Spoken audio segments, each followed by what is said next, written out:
د طالبانو حکومت له روسیې سره مو د نفتي موادو او غنمو د تامین لنډمهالی تړون کړی. د طالبان حکومت د سوداګرۍ او صنعت وزارت وایي د یو لنډمهالي تړون له مخې له روسیې څخه غنم، پټرول، ګاز او ډیزل په روبلو پیري.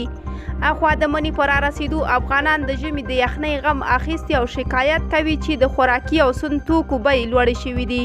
دوی وایي دا په داسې حال کې ده چې اقتصادي ناورین ځپلي دي او په دومره ګرانه بیه د دې توکو د اخیستلو وس نه لري. یو شمېر دوی له ازادۍ راډیو سره په خبرو کې غوښتنه کوي چې د ژمي له راتګ مخکې باید په دې برخه کې اقدامات وشي. تر اوسه پورې تیل او ګاز په لوړه بیه خرڅېږي او د خلکو اقتصادي وضعیت خراب دی.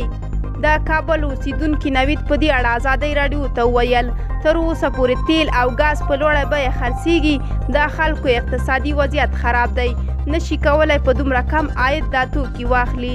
ژمی را روان دی او په ژمي کې دې توکو ته ډیر ضرورت دی ځکه خلک پریشانه دي.